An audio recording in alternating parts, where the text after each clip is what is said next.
Pangasinan. Ito ang DWJE 88.1 FM Radyo Pangasinan. Paborito. Kahit saan sulok ng Pangasinan, Paborito. ikaw ang pinag-uusapan. Paborito. Ang radyo na paborito ng bayan. Paborito. DWJE 88.1 FM ang pinapakinggan. Paborito ng kabataan at matatanda. Paborito. Paborito. Paboritong pakinggan sa bus, tricycle, jeep at mga opisina. Paborito mo, paborito ko, paborito natin lahat. DWJE 88.1 FM Radyo Pangasinan. DWJE 88.1 FM Radyo Pangasinan.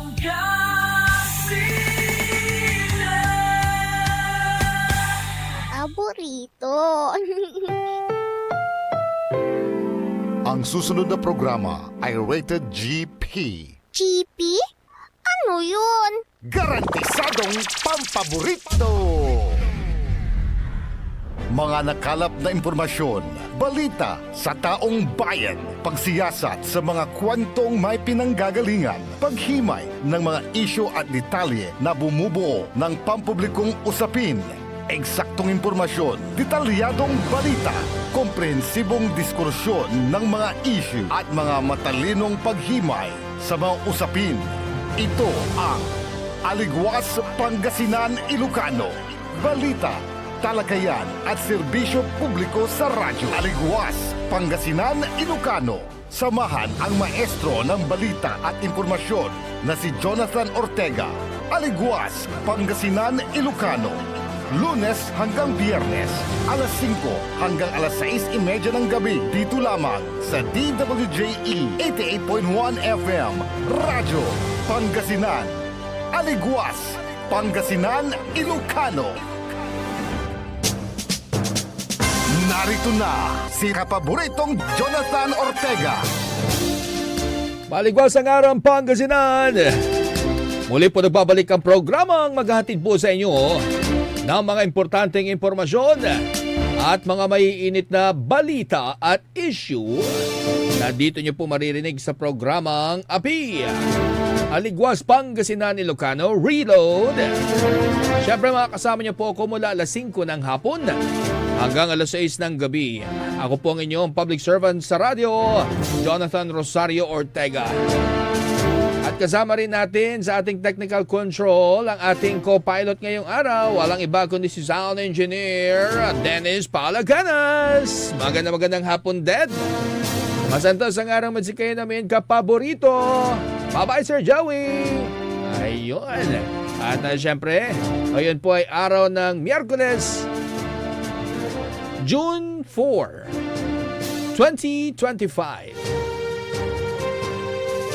Bago mag-June 5. Alam mo kasi, nahirapan ako kung 4 ba yun. Yun ba yung January, February, March, April? Sasabi ko sana April 6. Para tapos na yun. Hindi ko makita kasi yung ano. Hayaan nyo na ako mga kapaborito. Signs of aging yan. O, kala nyo, hindi mo kayo tumatanda. Kayo talaga. Hindi humihina yung paningin nyo. Nakalimutan ko lang. Ang dami ko pa sinasabi. Basta ang alam ko, Hunyo na ngayon. Di ba? Malapit na tayo sa kalagitnaan ng taong 2025. Parang napakabilis ng panahon. Ano mga kapaborito? At syempre, sa June 11, magtatapos naman yung election period, ganun na rin ng election period at yung mga Comelec Gunban ba? Check nga natin yan kung pati yung Comelec Gunban ay magtatapos. At syempre yung inyong mga sose, it's either natalo ka or nanalo ka na kandidato, kinakailangan mo po mag-submit ng iyong sose.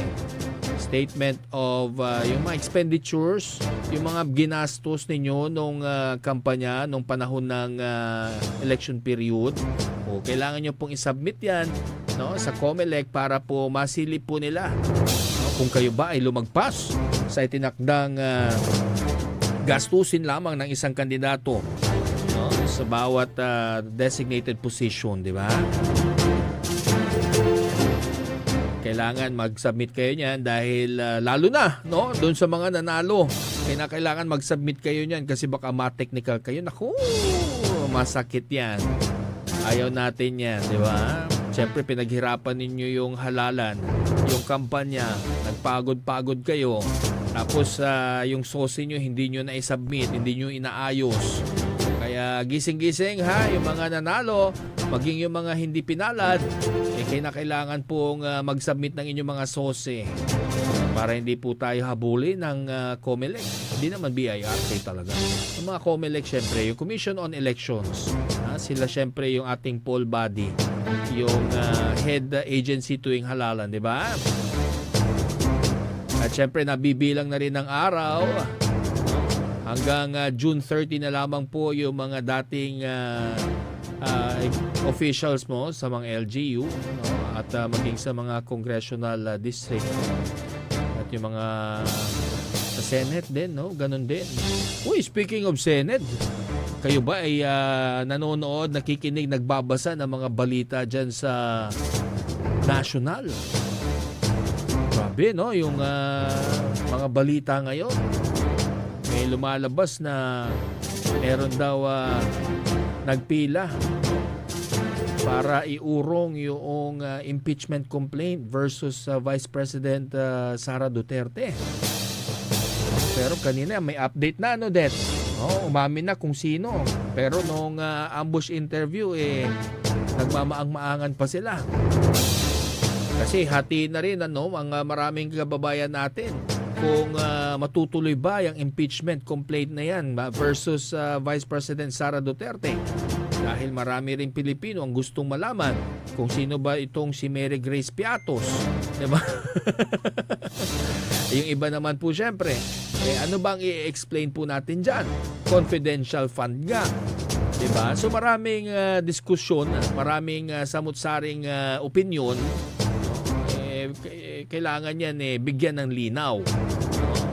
At ano ba ang pwede dahil ang para ma-unseat ang isang vice president ay through impeachment lamang, no? At syempre may mga nagsasabi na hindi na raw i-carry over sa 20th Congress kapag nagtapos na ang 19th Congress dahil naipila po ang articles of impeachment noong 19th Congress, no? Tapos naabutan pa ng recess. So, meron ding naikikwento kanina si Det, di ba? Yung Supreme Court justices, meron din sila mga opinion regarding that, no? Yung sa legal matters na pwede naman daw po silang magdinig dahil these are pressing matters, no? Concerning our nation. At syempre yung tiwala sa opisina ng Vice Presidente. Diba? At mayroon din namang sinasabi ang Senate President dahil alam nyo yung mga branch na yan, no? Kasi meron tayong tatlong branch ng government sa ating democratic form of government, no? Merong executive branch, yan po yung ating Pangulo at yung kanyang mga gabinete, no? Led by the executive secretary. Yan yun. Tapos meron tayo yung syempre ng legislative branch, no? Yan po yung nahahati sa dalawa, yung Kongreso, yung upper branch o higher branch. Yan po yung Senate of the Philippines. At yung lower house, yan naman yung House of Representatives. Meron pong House Speaker yan. At sa Senado naman, meron Senate President. At sa ating justice naman, justice system, andyan po ang Chief Justice ng Supreme Court, no? Na siya pong bahala sa mga batas ng ating bayan, di ba? At syempre hanggat wala pang nagpipila kung paano ang i-contest nila yan, kung anong legality ng mga nangyayari dyan sa impeachment complaint, di ba? Kasi ang impeachment complaint, ang magiging jury dyan ay yung po mga senador. Dahil may na-retain na 12 senador, may papasok na bagong 12 senador who will be serving their next 6 years, no, as senator. Kaya yan yung bubuo ng 20th Congress. May mga house rules po kasi yan, ano? Kaya malaking o matagal na debatihan po yan. Kaya maganda kapag interview din tayo, no? Ng mga abogado para mabigyan ng linaw regarding po dito sa mga lumalabas na balita. Siyempre tayo naman mga ordinaryong tao, ordinaryong Pilipino, inaantabayanan natin yung mga mangyayari, no? Aba, ito yung isa pang sinasabi natin parang PBB. Parang Pinoy Big Brother. Sino ba ang mga bida dyan? Sa talagang ito ang tunay na teleserye, no? Nangyayari sa tunay na buhay. At syempre, hindi ito basta-basta kompetisyon o laro-laro lamang. Dahil bansa, kapayapaan, katiwasayan, no? Ang pinag-uusapan dito at syempre yung pong ating mga branches of government. Mayroon naman sinasabi din ng ating Pangulo na talagang ever since ay hindi naman daw siya pabor dito sa impeachment complaint. Pero siya yan diba? Yan ang kanyang opinion tungkol dyan. Pero ang nagpila kasi ng articles of impeachment ay ang lower house of Congress, no? Na sila naman yung inaalaw na mag-file ng impeachment complaint, no? At yung Senado naman, sila yung tatayong mga hurado o jury, no? Sa mga ipa-file ng impeachment complaint. Ilan ba yung articles of impeachment? Hindi ko alam kung ilan yung particular Pero kung going back, no, ilan na ba ang nangyaring impeachment trials? Sa memory ko, 2. No? Una ay yung kay former President Erap, no? Joseph Ejercito. At ang pangalawa yung kay Chief Justice, no? Renato Corona. Yung kay Renato Corona, nagkaroon sila ng final decision doon. Yung kay Erap ay hindi natuloy, no, yung impeachment process, proceedings. Dahil nag-vote sila kung bubuksan yung envelope para malaman talaga kung sino si Jose Pidal. At syempre, as usual, nahati ang house, no? At marami ang pumabor sa hindi pagbukas ng envelope na yan. At doon na nagkagulo. No? Doon na natin nakita yung another movement ng mga tao. At dahil dyan ay persahang umalis, no? Si former President Joseph Ejercito Estrada sa Malacanang. Hindi naman siya bumaba sa aking opinion, di ba? Siya ay umalis sa Malacanang to alam niyo yun, para magkaroon ng peaceful na transition. Pero ang sinasabi nila ngayon ay ayaw po niya kasi magkaroon ng bloodshed. Alam niyo ang Malacanang pag sinugod mo yan, talagang by use of force yung mga PSG, yung Presidential Security Group na nagbabantay po sa Pangulo, talagang gagamit din po ng dahas kung sa tingin po nila ay malalagay po sa alanganin o life-threatening yung kanilang pong pinoprotektahan na Pangulo. Kaya para wala na pong dumanak na dugo, sabi po nila sa kwento nila, no, ay persahan na lang pong o voluntaryo rather na umalis na po ng Malacanang noon, no, si former President Joseph Ejercito Estrada. At yan na nga yung isa pa sa mga contention noon, no, na sinasabi nila yung pagiging pangulo ni former President Gloria Macapagal Arroyo ay illegal, no? Dahil sa ating saligang batas, sinasabi sa konstitusyon na para lamang matanggal ang isang duly stated president, no, na nanalo sa isang halalan ay through impeachment process alone. Yun lang po yun, no? Kaso pag ganyan may mga revolution, kasi yung essence ng EDSA revolution nawala na, ika nga, no? Unlike yung EDSA 1 na tinatawag, kung saan they toppled a government, no, na sinasabi nila ay diktador. Noong panahon naman ni Erap ay meron naman po kasing saligang batas, no, at sinasabi through impeachment lang. Impeachment trial, matatanggal ang isang pangulo. So hindi dumaan sa proseso. Kaya 3 taon lamang nagsilbi si Erap at hindi na siya nakabalik sa Malacanang, sa seat of center ng seat of government, no, ang pangulo ng ating bansa. At nagkaroon din naman ng inaugurasyon, no? Si then Vice President Gloria Macapagal Arroyo. Saan ba ginanap yun? Sa EDSA yata, sa EDSA Shrine, no? Diyan sa may EDSA. At siya po ay sinwear in ni former Chief Justice Davide, ang natatandaan ko eh.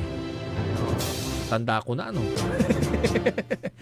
No, si Nestor ba? Nakalimutan ko yung pangalan ni Chief Justice Davide, no? At doon nanumpa si VP Gloria Macapagal Arroyo bilang bagong talagang pangulo.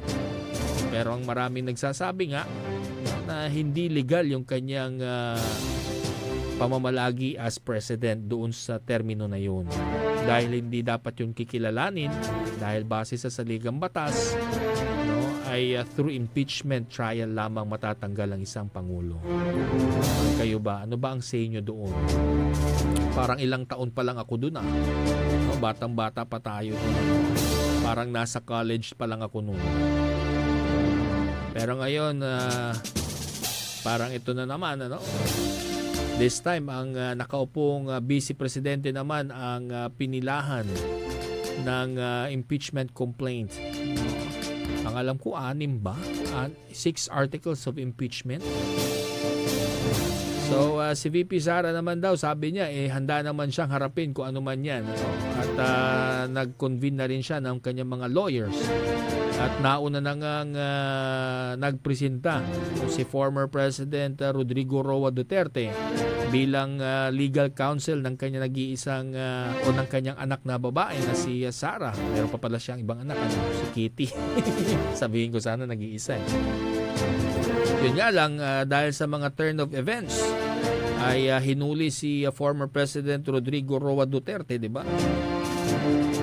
Kaya makikita niyo yung mga nangyayaring kaganapan dyan sa Metro Manila, sa national government. No?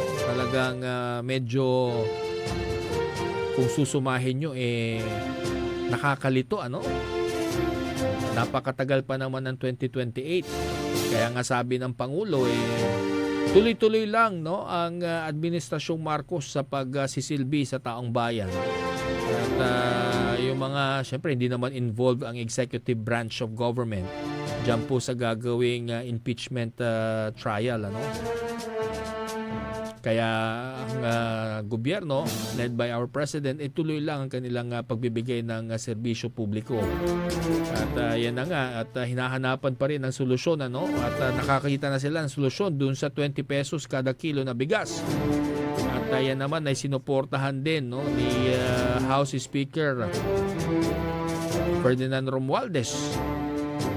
At sinabi niya, yan po ay tutukuran ng Kamara. At ibig sabihin, susuportahan po nila.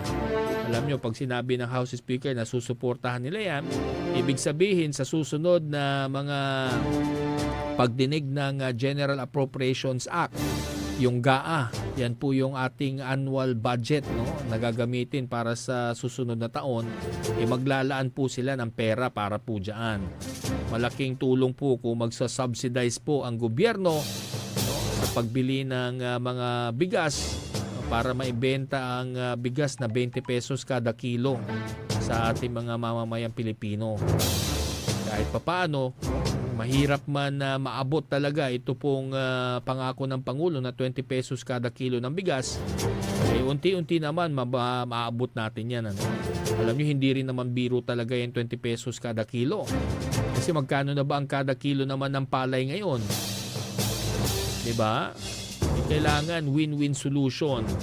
So, isa sa mga paraan na nakikita po nila dyan, iso-subsidize, no, ng gobyerno. Kunwari, example lang, no, kung 35 pesos o 40 pesos yung kada kilo ng bigas, tapos ibebenta po yan sa mga kadiwa centers, no, yung kalahati po ng presyo ay iso-shoulder, no, ang bahala na po magbabayad dyan ay ang gobyerno.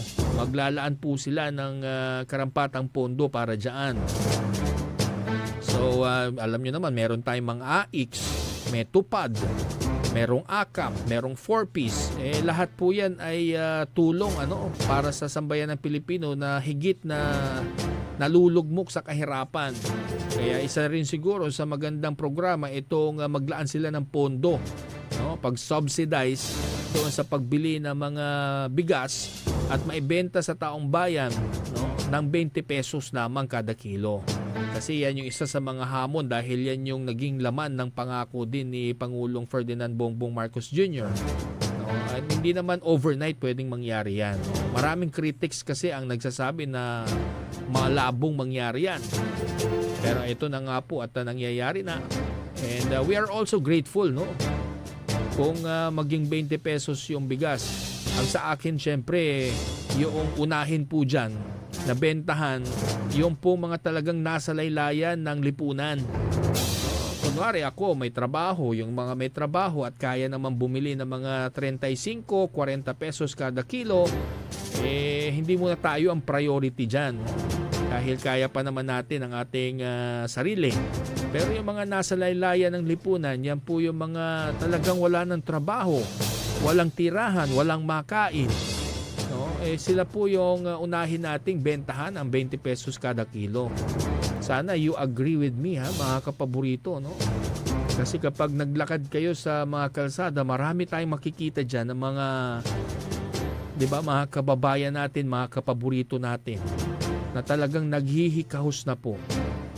Kaya nga, di ba, kahapon nga binalita natin yung babaeng lumabas po doon sa drainage, sa kanal, no, at binigyan ng 80,000 piso, no, bilang puhunan at makapag-umpisa ng kanilang tindahan at maging sustainable sa kanilang buhay, ano.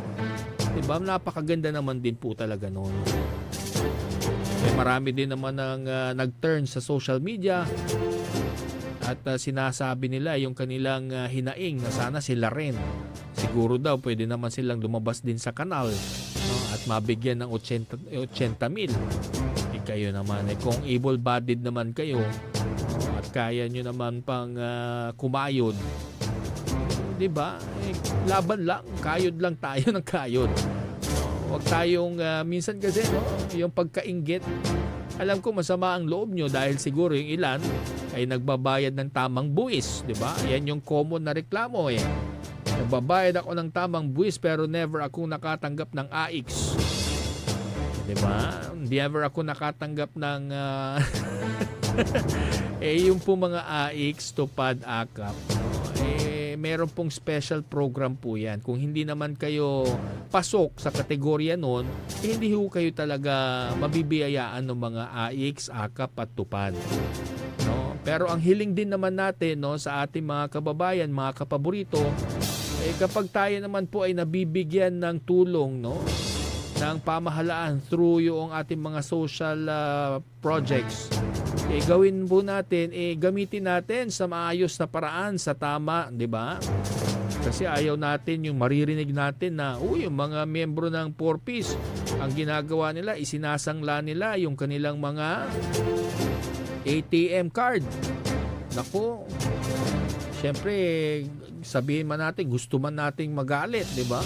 Hindi kasi natin alam kung ano yung mga predicament o yung pinagdaraanan na mahirap, no? Itong mga 4Ps member. Baka emergency, kailangan po nila ng tulong pinansyal, di ba? At nakita naman nila yung kanilang ATM card. Pwede nilang isangla yan para lang may pambili ng gamot at mabuhay yung kanilang kaanak. Hindi natin alam eh. I'm not saying that it is right, no? Pero what I'm saying is check natin, no, for humanitarian consideration. Ano, kung kayo ba, kaya nyo bang dikdikin yung taong ganon? Na naghihikahos yung kanyang mahal sa buhay at wala siyang makuha ng pera at isasangla niya yung ATM card niya ng 4Ps? Masisisi ba natin yung taong yun? Diba? Napakahirap, no? Napakahirap isipin. Dahil kung tayo naman ay mayroong naaasahan, madaling sabihin na mali, no? Hindi tama. Pero kung tayo ay nasa sitwasyon na ganyan, yung kapit sa patalim, mga kapaborito, I don't think na hindi natin gagawin yan. Kahit ako rin siguro, no? Kung talagang wala na akong makapitan. Diba? At wag lang sanang maabuso yung mga ganyang benepisyo. Hindi benepisyo yan pribilehyo. No, kasi yan ay pwedeng tanggalin sa inyo anytime, di ba? Yun yung mga pagkakaiba ng pribilehyo sa benepisyo. Yung mga benefits po yan ay karapatan nyo yan, para sa inyo yan, di ba? Pero ang pribilehyo, pwede po sa inyong bawiin yan kung kayo po ay may nagawang mali. At kung yan man ang maging rason kaya kayo natanggal sa 4-piece, no, at least siguro nasabi natin na naihaho ninyo yung kaanak ninyo sa bingit ng kamatayan gamit ng ATM card. Kung matanggal man kayo, then so be it, tanggapin natin dahil alam naman natin na mali yung nagawa ninyo. At nagawa nyo lang naman yun, no, para maisalba sa bingit ng kamatayan, diba? Yung inyong kaanak o yung mahal sa buhay. Sinasabi lang po natin dito, mga kapaborito, no? So pairalin natin yung puso, no? Siyempre tayo ay tao din. May mga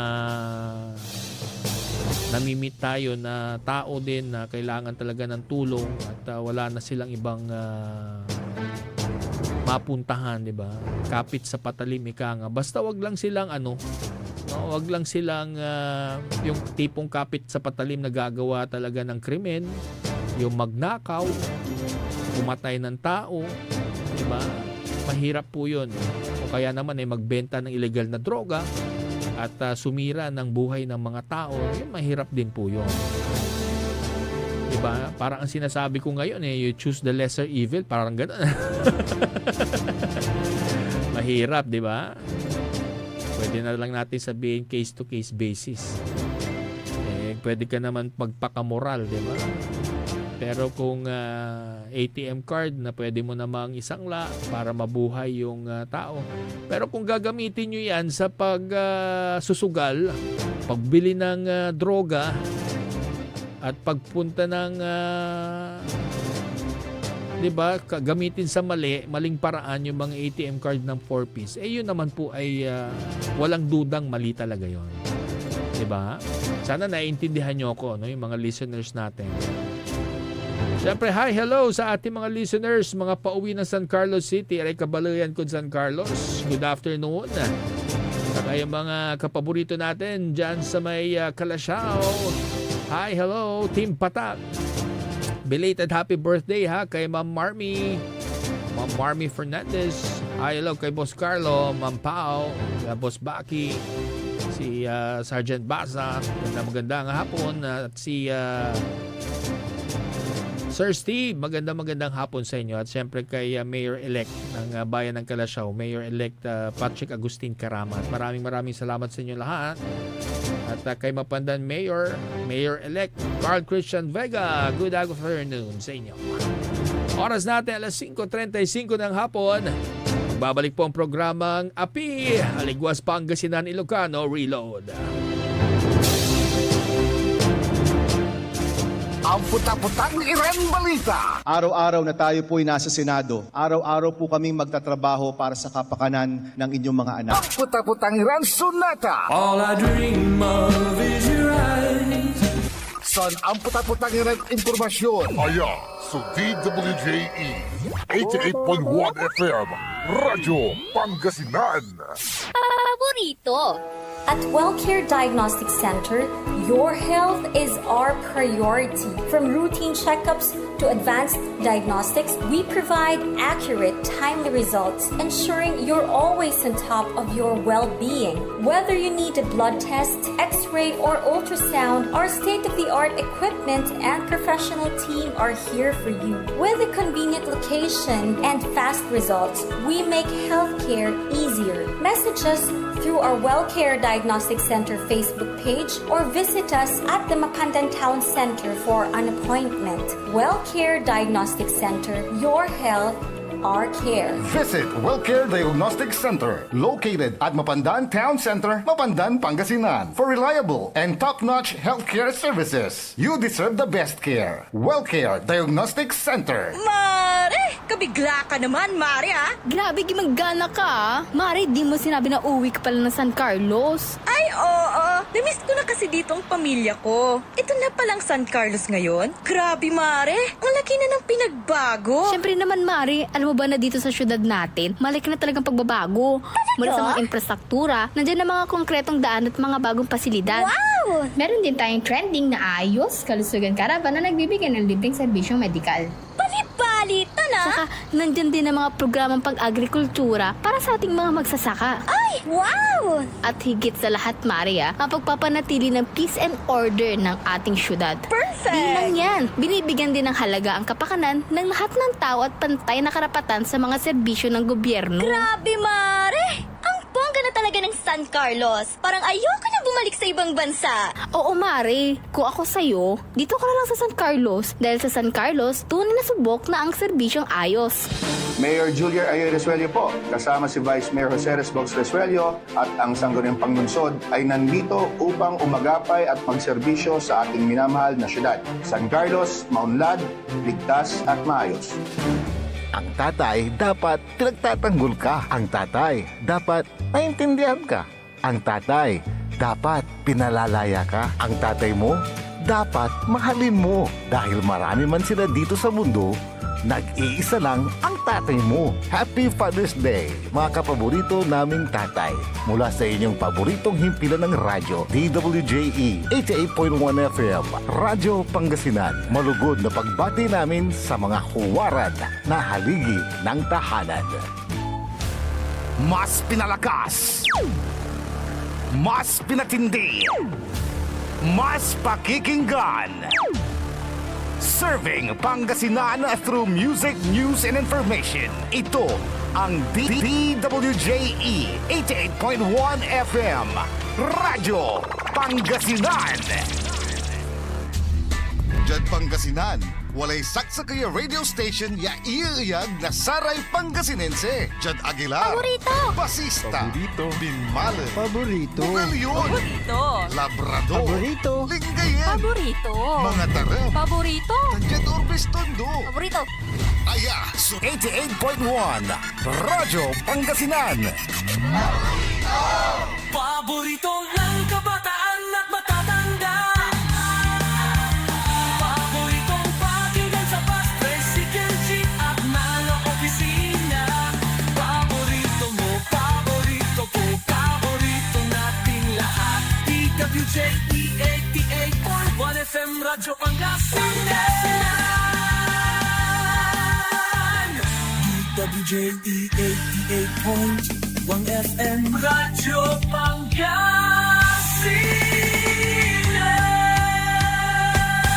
Paborito! Narito na si kapaboritong Jonathan Ortega.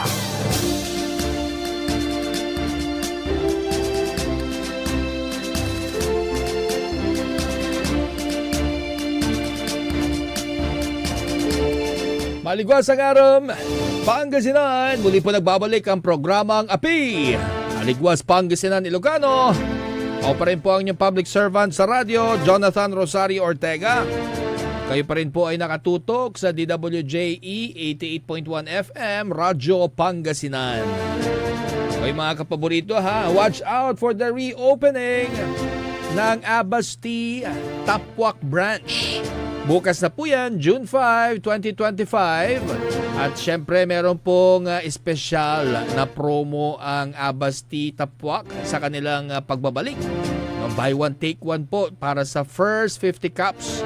Itong opening day, bukas na yan, June 5. Syempre ang Abasti Tapwak po ay makikita sa may second floor sa ibabaw po, no? Sa tuktok ng Metrobank, dyan po sa may Tapwak, no? At malapit lamang yan sa LNU o Lyceum Northwestern LNU no? At sa may Magbul Shawarma.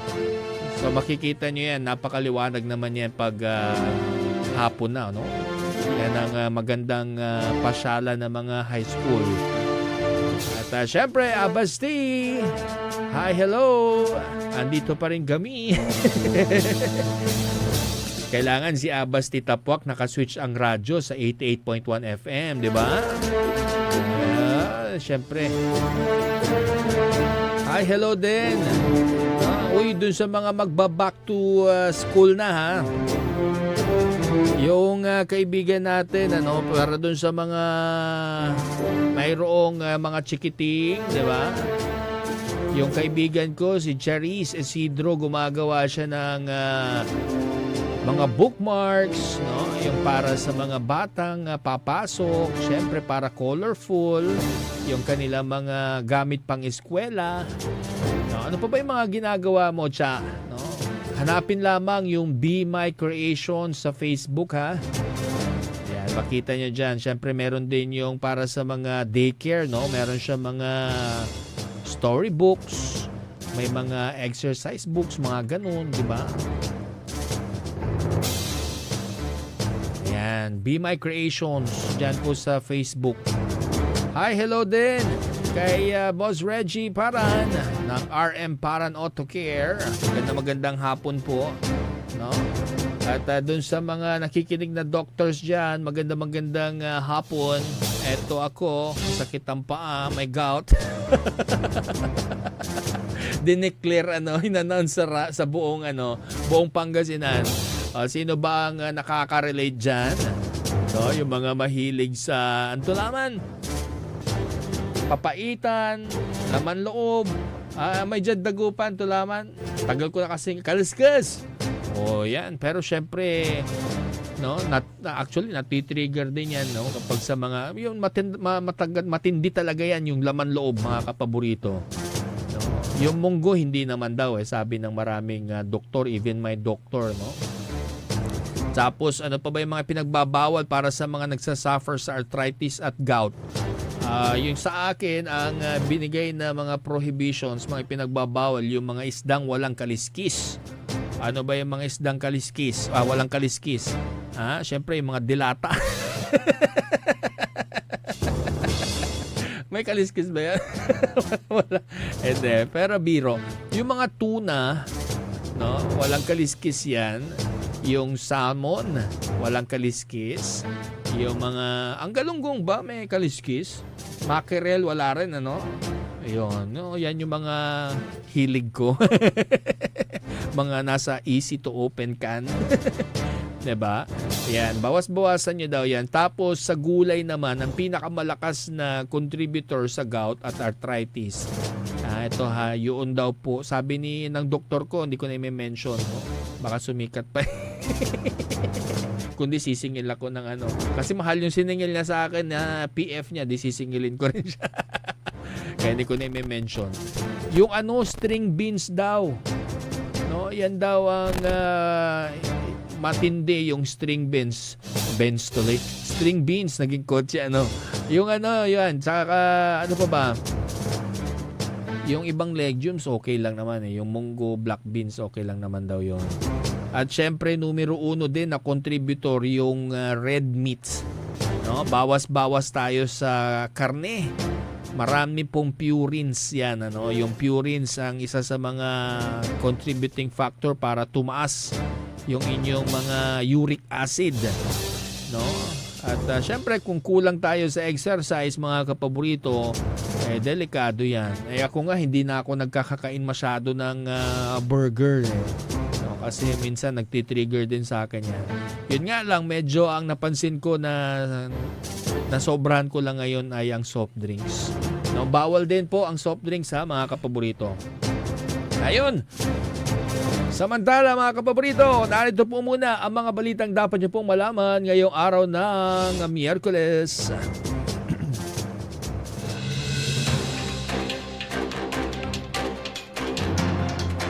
Pangulong Bongbong Marcos Jr. inilunsad ang Pamilya Pass 1+3 promo para sa mga linya ng tren sa Metro.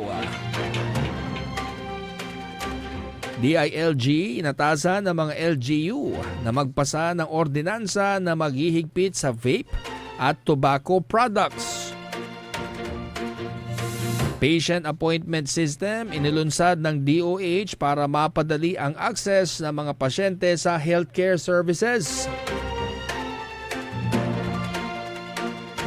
Higit 400 mahinang lindol na itala sa 3 probinsya. Dami. Sa balitang pampalakasan, rematch ni na Suarez at Navarrete. Iniutos ng WBO matapos ideklarang no contest ang kanilang May 10 controversial fight tuloy. At flight ng Pacers na delay dahil daw sa sama ng panahon. Narito na ang detalye ng mga balitang yan. Inilunsad ni Pangulong Ferdinand Marcos Jr. ang Pamilya Pass 1+3 promo para sa mga linya ng tren sa Metro Manila, kung saan tuwing linggo ang isang nagbabayad na pasahero ay maaring magdala ng hanggang 3 miyembro ng pamilya ng libre. Saklaw ng programa ang MRT 3 at LRT Lines 1 and 2 na magsisimula sa June 1, 2025 at tatagal naman hanggang sa huling linggo ng 2028. Layunin ng inisyatibong ito na mapagaan ang gastusin sa transportasyon at hikayatin ang mas madalas na pagsasama-sama ng pamilya.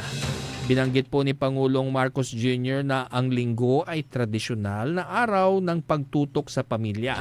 Kaya't nais nilang bigyang pagkakataon ang mas maraming Pilipino na makapag-bonding nang hindi iniisip ang pamasahe. Sa ilalim po ng promo, ang isang nagbabayad na pasahero ay maaaring magdala ng 3 miyembro ng pamilya o kasamahan ng libre. Kasama sa mga maaaring makinabang ang magulang at anak, lolo at lola kasama ang apo, magkapatid, tiyuhin at tiyahin o tagapangalaga na may kasama. Inihayag ni Secretary Vince Dizon ng DOTR na patuloy po ang pagsisikap ng gobyerno na gawing mas abot kaya at madali ang pampublikong transportasyon para po sa lahat ng Pilipino. Pinangunahan naman po ng First Family ang paglulunsad ng programa sa may GMA Kamuning Station sa Quezon City. Ang programa pong yan ay bahagi ng Bagong Pilipinas Campaign na naglalayong bigyang diin naman ang kahalagahan ng oras ng pamilya habang tinutugunan ang mga hamon sa pampublikong transportasyon. Ayan, malaking tulong po yan lalo dun sa mga malalaking pamilya. At least malilibre na, no? 1+3. So yung excess doon pwede nyong bayaran at tuwing Sunday yan, no? Para makapag-bonding kayo.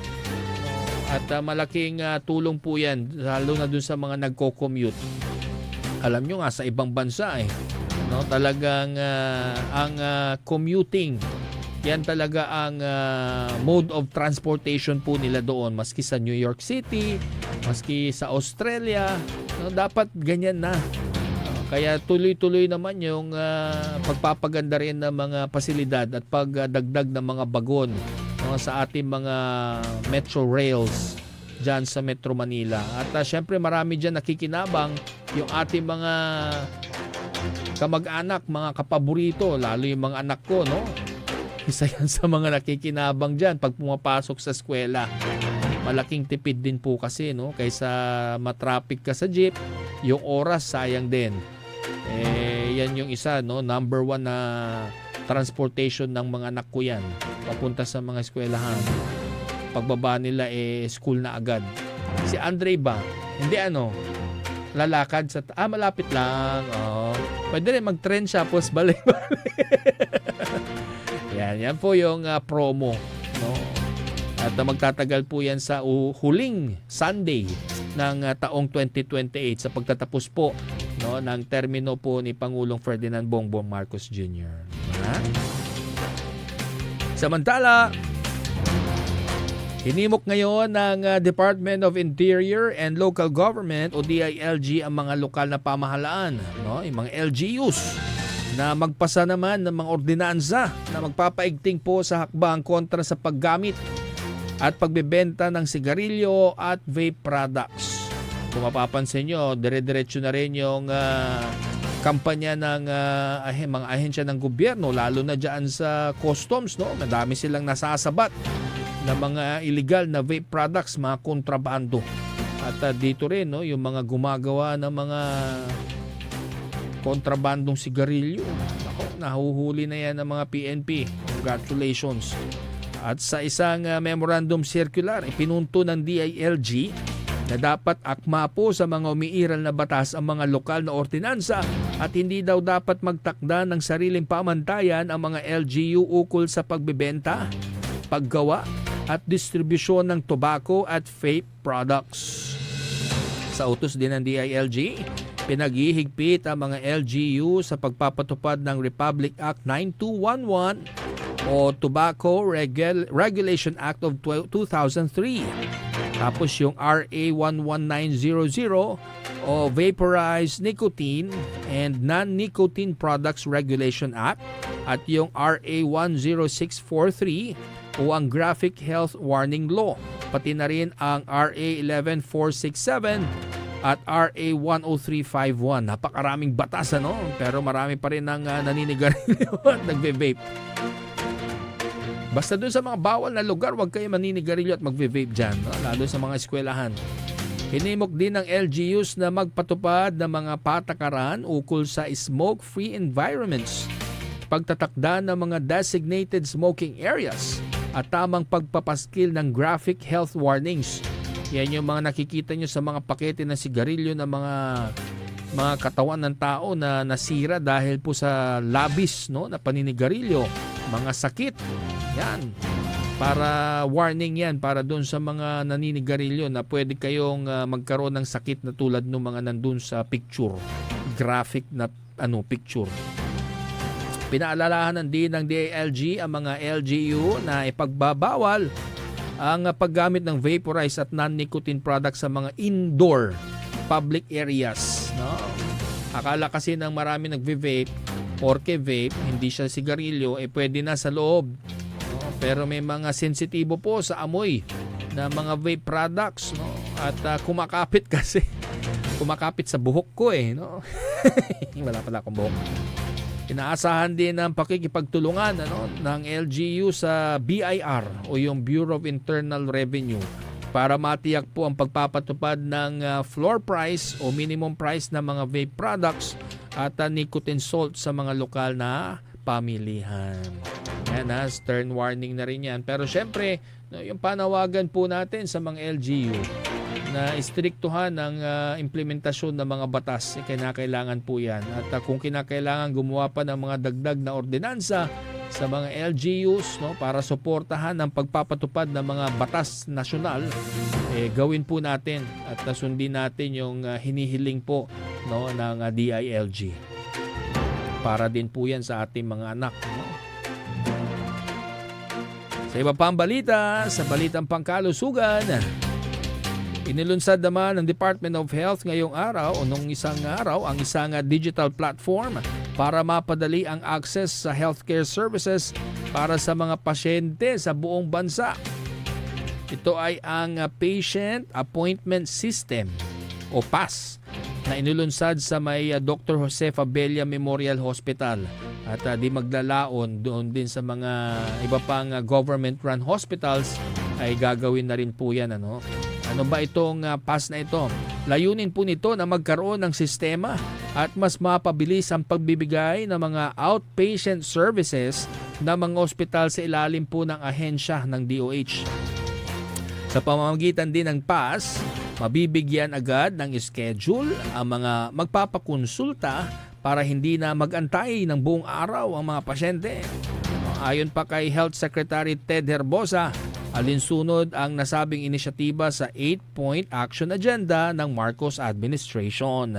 Magagamit niya ito para malaman ang health trends at mapabuti ang paghahatid ng serbisyong pangkalusugan. Gugugol lamang ng 2 hanggang 3 minuto ang pagkuha ng appointment gamit ang PAS ayon sa DOH.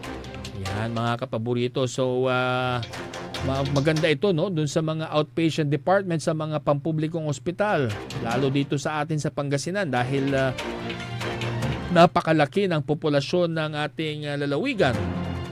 At diyan sa mga pampublikong ospital talagang napakahaba po ng mga pila. So paano ba gamitin itong PAS na ito? Bisitahin lamang po ninyo mga kapaborito yung https://patientappointment.doh.gov.ph. Kumpirmahin na sumasang-ayon na gamitin ang PAS, yung Patient Appointment System.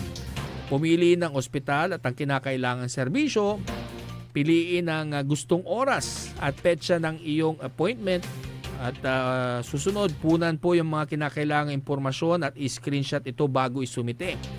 Pumunta rin sa mga ospital at ipakita ang screenshot ng inyo pong appointment. Ayan so ang training pala para dun sa mga kaya pala tinitrain tayo dun sa fast food. Ngayon sa fast food center para na akong expert. Ganyan-ganyan ka na, di ba? Alam nyo kasi ganyan pag may mga bago, nahihirapan kaming ako ko si Det, hindi nahihirapan to teki to. Touchscreen naman yun Pero ito mga kapaborito, this is to ease yung mahabang pila. Yan nakikita nyo sa videos ngayon.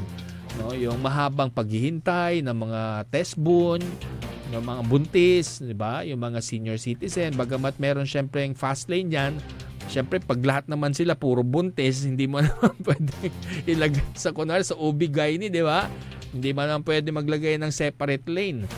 So, para alam mo na yung oras na pupuntahan mo doon at hindi ka napipila ng 4 na oras, dyan ka na pupunta, mga kapaborito. Para maging para convenient, yun yung word, convenient po sa atin na hindi na maghintay ng 3 hours, nakapila, paypay ng paypay. At least doon malalaman mo na kung ano yung queue mo at pang ilan kang pasyente na i-check up. At syempre kung wala ka pa doon at natapos at tinatawag ka, syempre pagbibigyan yung mga susunod. At kung dumating ka na siguro, di ba? May kanya-kanya naman yan Pag dumating na kayo sa lugar, doon na po kayo tatawagin, di ba? Ayan. At least malinaw. Samantala sa iba pa mga balita, nakapagtala ang PHIVOLCS ng mahigit 4 na ran na mahinang lindol malapit sa boundary ng Isabela, Ifugao at Mountain Province mula noong June 1. Inulat din ng PHIVOLCS na nagsimula ang earthquake swarm sa lugar bandang alas 10 ng gabi noong Linggo. Ang earthquake swarm ay serye po ng mahina at magkakasunod na pagyanig sa isang lugar dahil sa paggalaw ng isang aktibong fault. Nakapagtala ang ahensya ng kabuang 416 na lindol sa loob ng 4 na araw mula June 1 hanggang June 4. Biruin nyo yun. Samantala, sinabi naman ng ahensya na patuloy nilang binabantayan ang sitwasyon sa mga apektadong lugar. Ulitin ko sa mga lalawigan ng Isabela, Ifugao at Mountain Province. Ilang kilometro lamang po ang layo niyan sa Pangasinan. Kaya wag naman tayong magpanic. There's no reason to panic. Kailangan dyan pag-aralan nyo po yung mga kailangan gawin just in case na may tumamang lindol. Sa atin na mga balitang pampalakasan, muling magkakalaban sa boxing ring para sa Super Featherweight title ang Pinoy na si Charlie Suarez. Ito yung natalo ni Mexican na si Emmanuel Navarrete. Akala ko nung una ang Pilipino si Navarrete kasi mas sa Mexican yung tunog ng Suarez. Matapos ipag-utos po ng WBO, yung World Boxing Organization, ang agarang rematch ng dalawa. Ito ay matapos bawiin ng California State Athletic Commission ang kontrobersyal na pagkapanalo ni Navarrete. Nauna nang idineklarang panalo si Navarrete via technical unanimous decision sa ika-8 round ng laban kontra sa Pinoy boxer noong May 10 sa Pechanga Arena sa San Diego, California matapos itigil ang laban dahil hindi na umano ipagpatuloy ni Navarrete ang laban matapos magtamo ng malaking hiwa sa itaas ng kanyang kaliwang kilay sa inisyal na idineklara ng referee na sanhi ng accidental headbutt. Bago kasi itigil ang laban, lamang sa scorecards ang Mexican boxer dahilan kaya dineklara siyang panalo. Subalit nakita sa replays ng laban na ang natamong sugat ng Mexicanong boksingero ay mula sa malinis na suntok na pinakawalan ng kaliwang kamao ng Pinoy boxer sa ika-6 na round ng laban. Oh, I see. Kaugnay nito, bumoto unanimously ang komisyon na namahala sa title fight na baliktarin ang panalo ni Navarrete bilang no contest kasunod ng ginawang review sa laban. Bilang resulta na natiling undefeated ang Pinoy boxer na may malinis na record na 18 wins kung saan 10 dito ay naipanalo niya via knockout. Malakas talaga ang Pinoy. At syempre may marami ng emerging boxers sa buong Ang lakas ng Pinoy eh. Ito, talagang kaya pala nahiwa. Akala ko kasi headbutt din talaga. At least yan klaro na galing sa kamao ng Pinoy yung hiwa. Ayan po mga kapaborito, ang mga nakalap na balita ngayong araw ng Miyerkules. Kulang na po tayo sa oras, 6:02 na. Maya-maya lamang po, magdarasal na rin po tayo ng Angelus. At tayo ay magpapaalam na rin. Ako po ang inyong public servant sa radyo, Jonathan Rosario Ortega. Ito po ang programang API. Aligwas, Pangasinan, Ilocano. Nagsasabing maraming salamat at magandang gabi, kapaborito. Kapaborito, Angelos la. Alas 6 la. Time check was brought to you by San Carlos City Mayor Julier Ayoy Rosuelio. San Carlos City, maunlad, ligtas at